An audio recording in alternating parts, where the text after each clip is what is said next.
Well, thank you, Ivan. That was a tour de force, and I was fortunate enough to have immersed myself in most of what Ivan was talking about over the weekend and previously.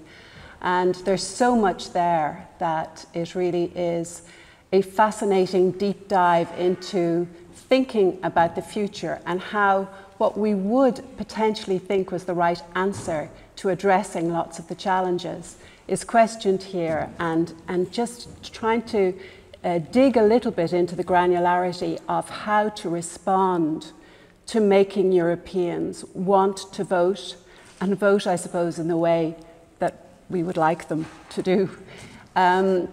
One of the things before I open the floor, and please do prepare your questions because Ivan is prepared to respond to all of them.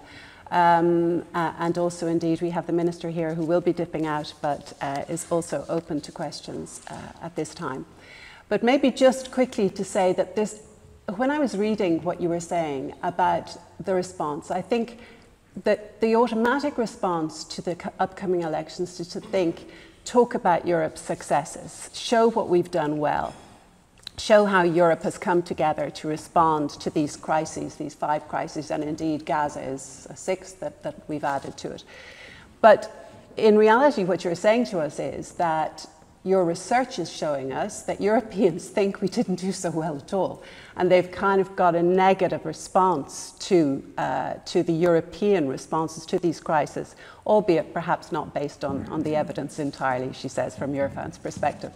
But I think that's one thing. So we're playing into a people or a population that believes that the European Union didn't respond very well to these crises. And also that our knee-jerk response is to say, from the far-right perspective, you have said they will fulfill the prophecy of the European Parliament, taking up many more seats in the coming elections. But that in fact our response to that is to try and emulate the far-right policies when it comes to migration and things like that. But that's the wrong thing to do, because we're actually feeding into that whole ethos. But I suppose for me, when I was reading a little bit about it, you're saying, so go national in trying to mobilize voters, go national in targeting at that level, so for national policymakers, to address that in a way. But is that not slightly counterintuitive from a European perspective? Because surely the European Parliament elections are different from the national perspective, and we want people to think European. Listen, it's a great question, and to be honest with any type of electoral strategies, I don't believe that there is anything more contextual than electoral strategy. If somebody believes that he can tell political parties what to do all over Europe, you can leave before he has finished the lecture. Because in a certain way, people have fears, people have anxieties, but they're based on a certain experience. One is disinformation. It's a big issue, and by the way, it's going to become bigger. At least certain things that come from the intelligence agencies is that we are going to be prepared for totally different type of provocations, which are not based simply on misinformation in the digital space and so on. They could be a much more physically felt things. Terrorist attacks, which are creating basically certain type of anxieties. Tactical nuclear exercises. Listen, the fear of nuclear war is very strong, particularly in certain societies. When the war started, we have been trying to see what are the fears of different parts of Europe. And do you know what? The East-West divide was very interesting. In the West, Germany, France, the majority of fear on the 3rd month of the war was about nuclear. On the East, it was the fear of occupation. Then you see also on the level of support of Ukraine, how geography and history came back. Countries that have been part of the Russian Empire, not the Soviet one, were very strongly supporting Ukraine on the level of public opinion. I'm not talking about governments. So you have Poland, you have the Balts, but you have Finland. And then you have the countries that have been part of the Ottoman Empire, Bulgarians, Serbs, Greeks. The level of public support was lower. It was not their empire. It knows that they were pro-Russian. But, and this is very, in my view, very important, and this is why I'm saying Europe is a very difficult product. There are much more common policies, and on the level of policies, I do believe that Europeanization went really far ahead as a result of these 5 crises. But voters are very much based on a certain type of experiences. This experience is real. By the way, part of the problem is that we're pushing people to vote on something that they have not really experienced. Everything is, for example, climate change. You don't know how to do it, how to imagine. Suddenly you ask everybody to trust us or how to have an opinion on everything. By the way, COVID was a great example on this in Bulgaria. Bulgaria was the least vaccinated country in Europe without having, before it nobody could have guessed this because as you know vaccination was very typical for the ex-communist countries. There was not anti-vaxxer movement and so on. But then the story was everybody should trust his own judgment. But they said, could I have a judgment on artificial intelligence, really? How it's going to develop, what it means.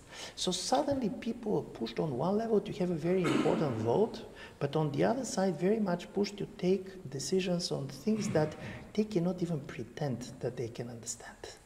And this creates this anxiety against the elites. This fear that you're all the time manipulated. This is why, by the way, also disinformation works so well. Because disinformation is not only the supply side, it's also the demand side. People looking for the information. So you want to be disinformed because you basically want to believe that what you have been believing anyway is true.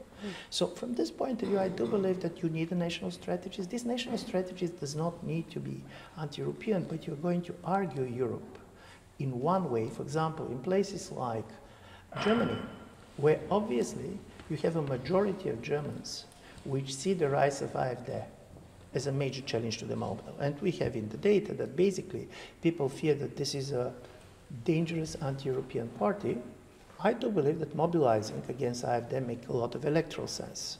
In the case of Italy, only 15% of those who are voting for Mrs. Meloni believe that she is anti-European, and only 18% of those who are voting against her. So to believe that you can polarize on European level in Italy simply electorally does not make sense. And this is why my idea is that for all these parties that really try to construct a new majority, and it's not going to be easy majority, is really to try to understand how all of these crises are experienced by their voters. And most of the electoral strategists know Mrs. Merkel was famous for asymmetrical demobilization. So in a certain way, you also do not want to have a campaign which is going to become an abstract campaign, a referendum either on certain policy or certain political elites, because then it's going to make governing Europe even more difficult. Okay, well I think that's enough food for thought for the moment. Can I open the floor, and if you wouldn't mind just giving an indication of who you are and where you come from before you ask your question. Please, Jill. Jill Duffy from the IIAA. Thank you very much for a fascinating speech, Mr. Krastev.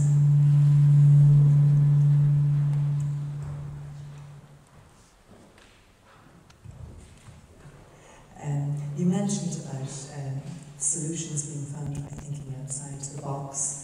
And I suppose this is a sort of an institutional question. Do you think that the EU strategic agenda, which is due to come out in June after the European Parliament elections, has actually allowed enough time for thinking outside the box? Because if there are changes, and that is arguable whether or not the impact of the far right will be as impactful as the media say that it will be, there will of course be shifts, but I'm just wondering whether it allows enough time, that small period of a couple of weeks between the publication of the strategic agenda and the result of the elections. I'd just be very interested to hear your views on that, because I think that it throws the questions back really to the national leaders, and maybe that's the way the national input may go beyond what Charles Michel has been doing, going around talking to small groups of people, and there may be a larger debate to be had before that strategic agenda is published. Thank you very much. To be absolutely honest, in this room there are at least 20 persons that know European institutions better than me. I have never been studying them, and to be honest, and there was a talk about the institutions. This is not an easy question, because it's also a political question, what is possible and what is not possible. In my view, before we know the results of European elections, American elections, believe me, many political leaders are going to keep their cards very close to their breast. And this is why I really insist that it is a two-round elections. Unfortunately, on the second round, we are not voting. And I'm going to give you one example. There is a need for treaty changes, obviously. Now, very different countries, for very different reasons, do not want to do it, but they have a totally different fears. And part of the fears is about the general environment. So as a result of it, basically, after the American elections, you're going to have at least clarity about certain type of things. And then, for example, Mr. Orban decided to reposition, or some other people can decide to reposition. This is not going to happen before November. So in June, we're going to have an idea what is to be changed in general in order for the union to become much more functional. But there are going to be also very important decisions to be changed, to be taken by certain national governments. And listen, these are not the simple decisions. For example, when people are saying, for example, what we're doing with the cheap Chinese imports, it's very asymmetrical. Bulgaria is not going to be particularly hurt. I don't know about Bulgarian firms that are making huge money in China. Of course, for the German car companies, this is big. It's 40% of their profit. And as a result of it, basically, you should have on every different level decision that should be taken, not on the basis of what is happening now, but what is the time horizon and what you expect to happen. And this is not going to be easy decisions because this is not like before. Before, it was clear what you're trying to kind of emphasize. But for example, now when you talk to some of the CEOs of these big German companies, they're saying, listen, part of European bet was that we are going to make the climate technologies, I mean the green technologies, part of European competitiveness. We believe that we're going to invest enough, we are going to have so advanced green technologies that in a certain way green transition is going to be our real competitive politics. The reality is that now when it comes to particularly solar, we are dependent on China to the extent that we have not been dependent on Russian gas. And some of these car CEOs said, what we are doing, we are basically destroying our technological advantage, which was in a kind of a traditional cars, in order to move into an area where basically Chinese not simply dominate everything, but they dominate the rare materials and others that basically are going to make it. Plus, people go on geography and said, there is a lot of, not a lot, but there's enough rare materials in places like Czech Republic or Sweden and other places. And then when you talk to these people, they said, have you ever been doing mining in European country? Do you really believe that you can win a referendum, normally a local referendum, when it comes to big mining projects? The fact that you have these materials does not mean that you're going to be able to get them. So as a result of it, I believe these type of questions should be answered with totally different, almost in a kind of a situation room, because we see the world becoming much more competitive, much more hostile. And this is why I do believe that June is going to be about the direction. It is going to make it clear that we cannot muddle through in the way we have been doing before. Time is not on our side. In my view, this has changed dramatically. But the real decisions, in my view, if they're going to be, and I hope that they're going to be, is going to be taken after the American elections, when you decide basically where they go, what kind of relationship you're going to expect from there to come. And I'm saying this because on the other side, I'm Bulgarian, we're not famous for being very optimistic, let's put it like this. But we're slightly cheerful pessimists. And my cheerful pessimism comes from the fact that if you focus on some of the problems that Europe is facing, they're great. But do you want really to change your places with some of the other players?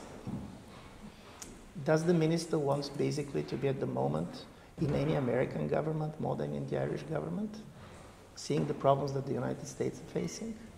And China, after 2 or 3 years basically arresting their economies because of COVID and having a certain type of social inequalities and so on, and economic growth which is not going to be the same that it was in the last 30 years. So in 1970s, French political scientist Pierre Asner invented an important term, which was competitive decadence. The idea is not who is doing well, but who is going to outstand basically the problems that others are facing. And I do believe from this point of view, the level of adaptiveness of the European model, keeping in mind the structural constraints that we have, is something that is encouraging. If Europe manage, without changing the treaties, in 5 different crises to find at least temporary solutions, probably we are not losing the creativity that you need in order to survive in the brave new world. But we may still need a 5th pillar. Yeah. And yes. 6th sense.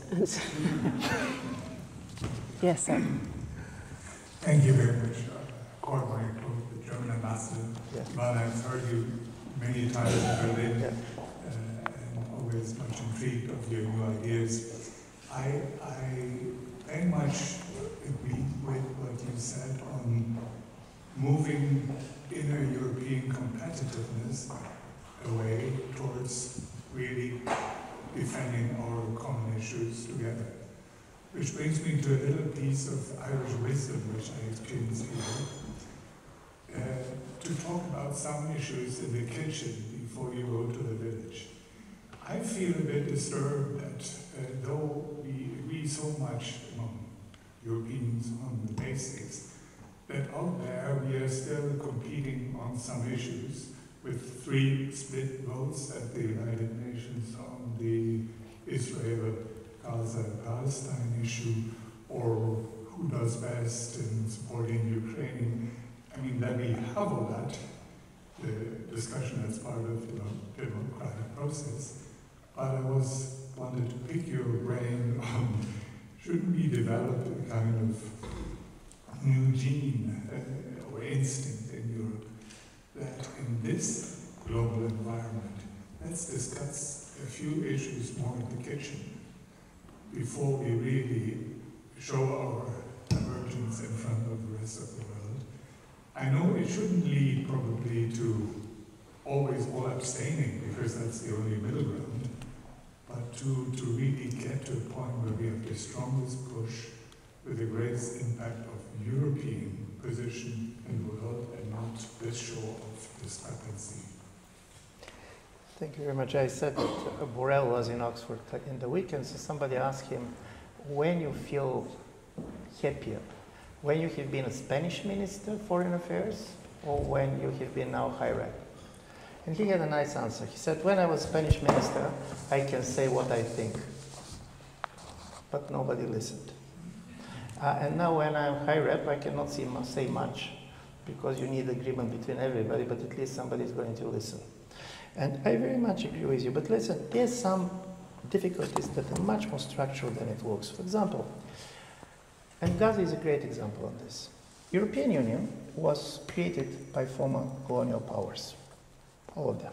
Some of them, like France, was very active in the period of formation. And then with Ireland, Greece, and opening to the east, countries with a very strong anti-imperial tradition came because all these countries was born out of the disintegration of empires.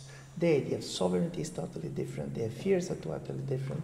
Listen, it is not easy to convince Bulgarian citizens to feel as a colonizer of the Muslims, keeping in mind that Bulgaria was part of the Ottoman Empire for 5 centuries. But on the other side, Bulgaria is part of the European Union, and in the way you share some of the privileges, for sure, you share basically some of this collective guilt. This is something to be negotiated.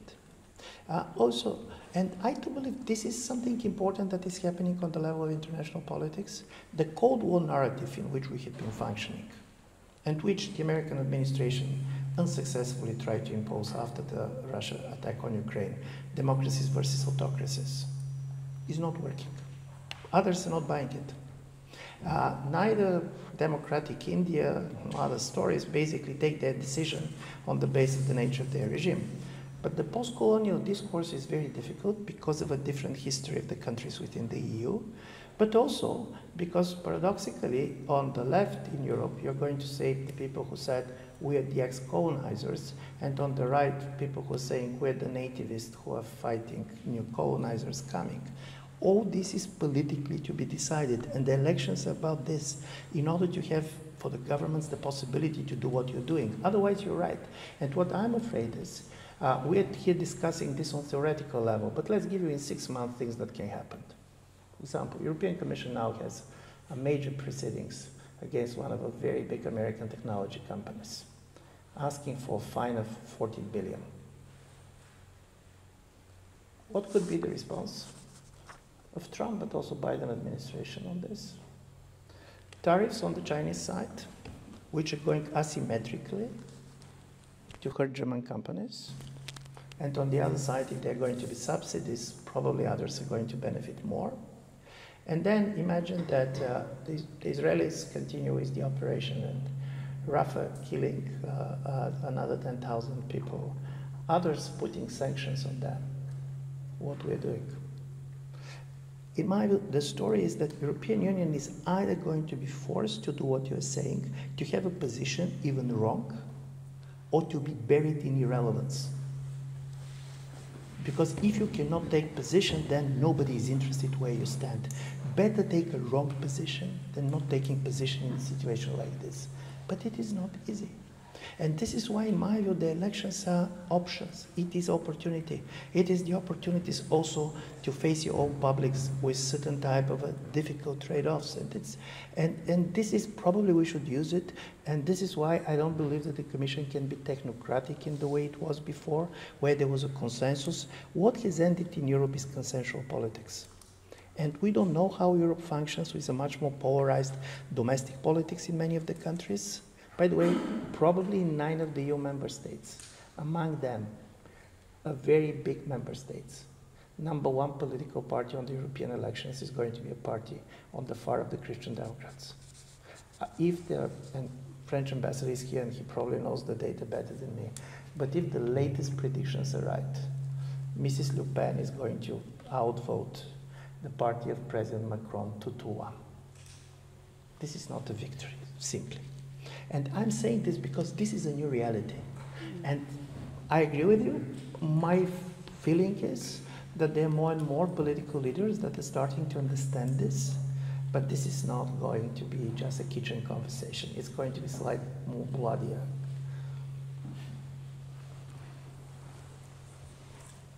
Other questions from the floor? Massey.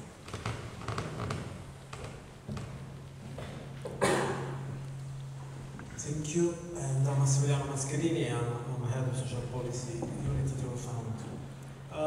Thanks a lot for your speech, actually. And I just wanted to ask your opinion regarding the role of misinformation, actually, that also Madame the Minister mentioned earlier. We are actually in front of a fire hose of a falsehood, actually, where fake news actually are used like spaghetti thrown against the wall. And some sticks, other not, but in any case, they stayed, actually, and they create implications to those who are involved in this. And the story that the Minister shared with us is just an example.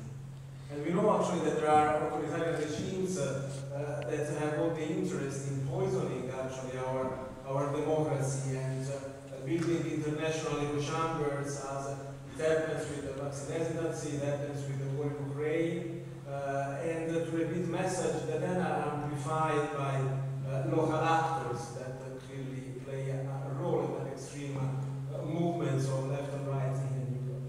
So I just wanted to ask you actually how we can defend ourselves from this, and how our democracy can defend ourselves from this by creating antibodies, especially in times where there are true existential elections in Europe and the United States. Thank you. Thank you very much. It's a really big issue. And it's a big issue because the first borders that have been totally destroyed are information borders.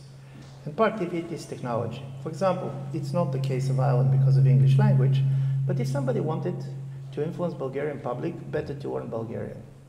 And this is not the most popular exercise. So small countries with a kind of not big languages, at least the government has the feeling that they have a monopoly over the information space. Not the case anymore. Plus, you're seeing and also the nature of the information wars are very different than during the Cold War. During the Cold War, there was a competition who is better. And the Soviet propaganda really was basically selling a Soviet model. And they said, probably we're not better today, but we're going to be better tomorrow. The way the Russian, and I know Russia better than China, the way the Russian propaganda work is very different. They're just playing on divisiveness. For example, Mr. Putin was very serious about COVID. He personally takes COVID very seriously. Russia also came with their own vaccine. But they have been supporting a very strong anti-vaccination campaign in Europe. Is it because they don't believe in COVID? No, but because they're just going on division. And from this point of view, this is very interesting because in a strange way, their campaign is not based on content. It is just based on going viral. There is a famous story which the German ambassador will remember. There was a case in Germany about which became big. It went on the Russian national television. Mr. Lavrov was quoting it about the woman, the young girl Lisa, that was raped by the migrant. And it appeared that Lisa was not raped. She was with her boyfriend somewhere. It came back. And the story how it came, and there was a major assumption that because it was done on the birthday of Foreign Minister Steinmeier, that it was particularly targeted. No, it was not particularly targeted. They get anything that go viral, and they simply start to increase the effect. You're getting any divisive message, and you're trying basically this to be heard by 100 times more people. You're not interested in the content. You're not interested on consistency. Because dividing societies is what really works. What is funny, and I have spent enough time in Russia, one of the interesting stories that they're saying this. By the way, one of the things about President Putin that we should be also honest is he lies about the past but never about the future. He's always saying what he'll do. He made it very clear that he'll start the war in Ukraine already in the summer of 2021. You don't need to have an intelligence agency. He was saying it directly. He's up. This was about, sorry. For sure. It's not him. But I'm saying this because in a strange way, the real question is how our institutions are going to adapt to this. We cannot, listen, in our societies you cannot have the type of a censorship that Russia is putting on it. It's simply not going to work. It's even not the best. It cannot work. Can ban Russia today and so on, but this is not the major source through which they go. And secondly, within our own societies, basically, and this in my view is a major change, people want to show that they're different. There's subjectivities. You're telling to somebody that what he's saying is factually not true, and you're saying, do not offend me. Suddenly it's become the problem of status and recognition. Suddenly kind of the truth doesn't matter, but what really matters is that I'm respected with any type of bullshit that I'm going to say. And this is very difficult. And the other difficulty, and this was very clear during COVID, is that science is based on the fact that people disagree. This is how science achieved what it has achieved. Doctors disagree. It was much easier to trust the doctor when there was one doctor in the village. It is much more difficult to go in our private lives to trust the doctor when you're going to have artificial intelligence, Google, and so on, diagnosing you also. So people are all the time in a total doubt. And if you're going to ask me what is to be done, I remember there was a great social scientist, which I'm sure that could have been a great member of Eurofound. Albert Hirschman was one of my kind of intellectual heroes. But when he was a young man, he was a very important figure in the anti-fascist resistance. He said that the goal of his life is to prove Hamlet wrong, which means that you can have doubts and act at the same time. And I do believe that probably this is what is the job, to prove Hamlet wrong. We cannot basically tell our societies to trust anything that comes from the governments. It cannot go like this, but being able to act.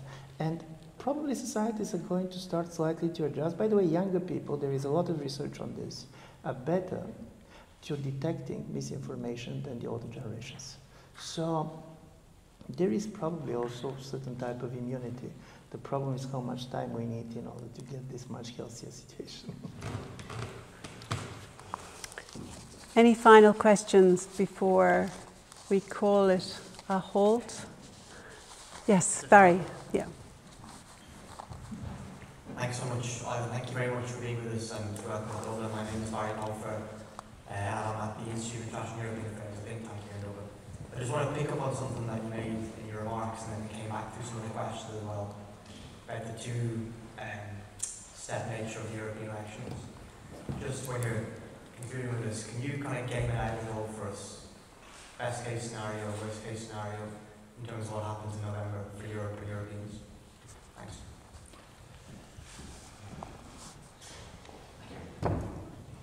First, of course, results matter. And the elections are elections. You have the predictions, you have the models, and then people vote, and before you're counting the vote, you don't know exactly how it looks like. Obviously, there are going to be more votes on the parties on the right of the Christian Democrats, but for me it's very important to keep in mind, this is not a unified front. We're here basically not to be quoted, but before a year ago, I was talking to an advisor to the Italian Prime Minister, and she took a very strong position on Ukraine, and then basically you're reading the opinion polls, and this is not where her voters are. So I was saying, why? And this person said, listen, of course, one of this is conviction. She really believes that this is. But secondly, she said, this is also the fight within the right itself. She wants Salvini dead. Where better to kill him than in Kiev? She never had basically relations with Putin. She never had this, she didn't have that. I'm saying this because this type of a competition also, we should be very careful not artificially to create a unified far right, because then it's going to be very difficult to react. It's a very different story set. Secondly, if you're going to have a centrist majority, and it's not going to be easy for anybody, because don't forget, all of these crises are creating divisions. For example, Gaza, major generational change. Listen, I'm coming from Oxford, where basically there are tents outside and so on, younger people. For them, this is very important. So as a result of it, when you're going to have this kind of a majority which is going to be formed, and here the European politicians were wise enough to insist that President of the Commission should be elected as soon as possible. So in a certain way, all these positions are going to be taken before the elections. But many countries are going to do this, but even when they're going to, even if we succeeded to do this, they're going to keep them open on the agenda of what you're going basically really to push for based on what you see, what is going to happen in the US. Listen, I do believe that there are certain trends in the US which does not believe of who is going to be elected or not. And I don't believe that Biden's election is solving of American problem with huge respect that I have. America obviously has structural problems. But the story is, President Trump is going to be slightly different than the first one. He has strong positions on trade, and I don't know, did you read his interview in the Time magazine? He's saying what he'll do.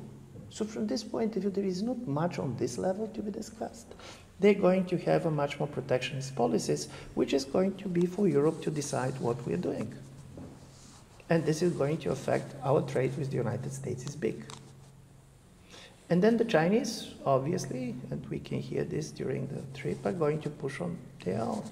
So all these decisions, for example, how closely you stay with the United States or not on trade issues, are going to be decided on November 5. And they're going to be decided on November 5 because Europe is also not what we want, but what is the capacity to do it. On the case of the war in Ukraine, President Putin has an opening of 7 months in which he'll try to get as much as possible. We contributed to this. By the way, Ukraine is in a difficult position. It's not only ammunition. It is a highly exhausted society. According to the certain type of assessment that I saw, around 63% of the population has a post-traumatic syndrome. Now, more than 45% of the people are not living in the places in which they have been living in the first day of war. Listen, we all started becoming a kind of a military strategist. There are people there. There's major exodus of people. Men and women have been separated for 2 years. The number of divorces for the last 1 year went up 3 times. All this is going to affect basically what you become. Europe does not have, in my view, and probably I'm too pessimistic, is not going to have neither the capacity nor the will to stay against a Trump-proposed enforcement of peace if he decides to go there, because the public opinion of many of European countries said, let's this finish, nevertheless, of what's going to happen. But this is going to create such a security kind of vacuum on the borders of Russia for Poles, for Balts, for Sweden. It's not about Ukraine, it's about them. And as a result of it, I'm saying all these are decisions which are going to be affected by November. And then I'm going to end up on this. There was this famous British Prime Minister who was asked what is going to affect his foreign policy. And he said, events, boy, events. Listen, things are happening. October 7. You remember 1 week before October 7, the National Security Advisor of the United States, Jake Sullivan, said that the Middle East had been never as stable as now.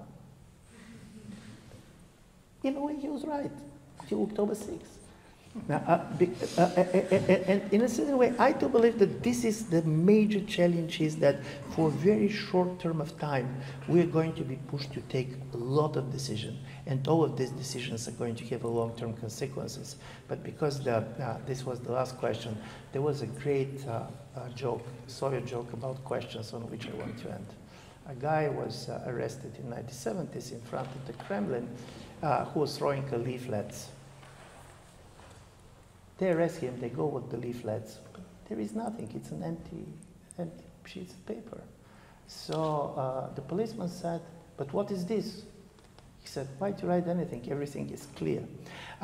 In the case of Europe, unfortunately, nothing is clear, so it's... Thank you, Ivan. I was desperately trying to find at the very end there a positive way to move us into vaguely upbeat territory. I don't think that's appropriate in the times that we're living in. However, something does occur to me, and particularly as I see in front of me a young man. Did you have a last question? Did you? Very quick one. Very quick. Sorry, just wait for a question. Very quick question just to wrap us up. Yeah.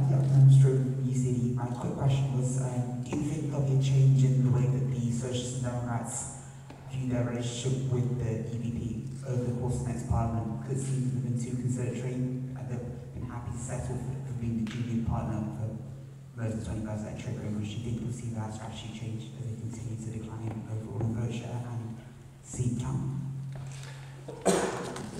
Listen, this is difficult. It depends very much on the numbers. Honestly speaking, this is the story. Of course, Social Democrats understand something very important, because there was a moment during the consensual politics because you have the numbers to keep the extremes out.